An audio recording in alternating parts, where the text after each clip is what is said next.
Discuss the power of the court to appoint arbitrator or the umpire. عدالت کا آربیٹریٹرز کی تعیناتی کے حوالے سے اختیار.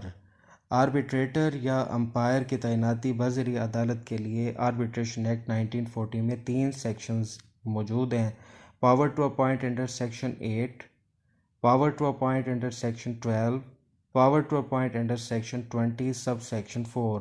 یہ تینوں سیکشن آربیٹریشن ایکٹ 1940 کے بیئر ایکٹ سے بھی دیکھ لیں، 2 دفعہ 3 دفعہ دیکھ لیں، تاکہ آپ کو پھر وہاں پہ جیسے ہی کورٹ کے اختیارات کے حوالے سے آئے تو یہ آپ کے سامنے سیکشن آپ کو یاد آ جائیں.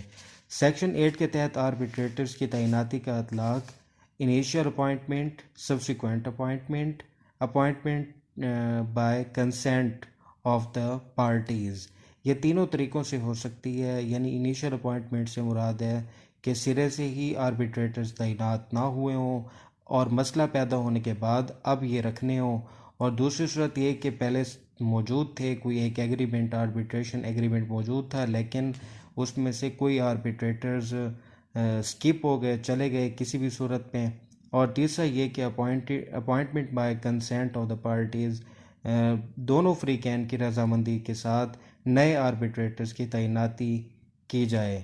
یعنی ہر صورت میں یہ سیکشن 8 لاگو ہوتا ہے جب فریقین ثالثی کے لیے تیار ہوں مگر ثالث مقرر کرنے میں کامیاب نہ ہو رہے ہوں، اور ان کا کوئی ایسا تنازعہ بھی موجود ہو جو قابل ثالثی ہو، تو عدالت سیکشن 8 کے تحت انہیں ثالث مقرر کر دیتی ہے. یعنی وہ دونوں پارٹیاں اتفاق رکھتی ہیں لیکن وہ تعینات نہیں کر پا رہی، ان کا آپس میں کہیں کنسنسس نہیں ڈیولپ ہو رہا، تو اس صورت میں سیکشن 8 کے تحت وہ اپوائنٹمنٹ کروائیں گے. دوسری صورت سیکشن 8 میں ہی 8 میں ہے کہ مقرر کردہ ثالثوں کی تعداد میں کسی بھی وجہ سے تعداد کم ہو گئی ہو تو بذریعہ عدالت سیکشن 8 کے تحت ثالثوں کی تعداد کو پورا کیا جاتا ہے. یا ایسی صورت بھی واقع ہو سکتی ہے کہ ثالث مقرر کر لیے گئے ہوں مگر ثالث آربیٹریشن کے لیے تیار نہ ہوں، تو بھی عدالت کو بذریعہ درخواست فریقین کی طرف سے دی جاتی ہے کہ ایسے ثالث مقرر کیے جائیں جو ثالثی کے لیے آزادانہ طور پر تیار ہوں. یہ تھا سیکشن 8 میں دیا ہوا پروسیجر. اب ہے power to appoint under section 12.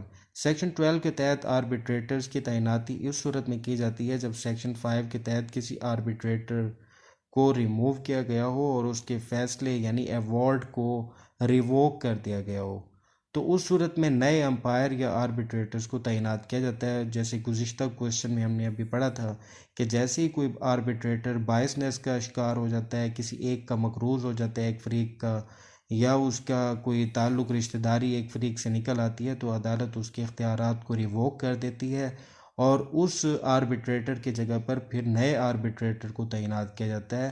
اسی طرح سیکشن 20 سب سیکشن 4 کے تحت بھی آربیٹریٹر کی تعیناتی کی جاتی ہے. یہ 3 اس میں دیے ہوئے ہیں. یہ جو 20 سیکشن 20 سب سیکشن 4 کے تحت ہے، یہ تب کیا جاتا ہے جب فریقین کے مابین ثالثی کے لیے معاہدہ موجود ہو، ثالث مقرر کرنا ہو مگر فریقین ثالث مقرر کرنے میں ناکام ہو رہے ہوں. اب اسی طرح جب ایسی صورتحال پیدا ہو جائے کہ آربیٹریٹرز کے ہوتے ہوئے کسی فیصلہ پر اکثریتی رائے نہ مل رہی ہو، تو پھر امپائر کو عدالت کے ذریعے مقرر کیا جاتا ہے. امپائر کی تعیناتی سیکشن 8 اور سیکشن 12 کے تحت کی جاتی ہے. اب تک ہم نے جو پڑھا تھا وہ section 8، section 12، section 20 sub section 4 کے تحت آربیٹریٹرز کی تعیناتی تھی.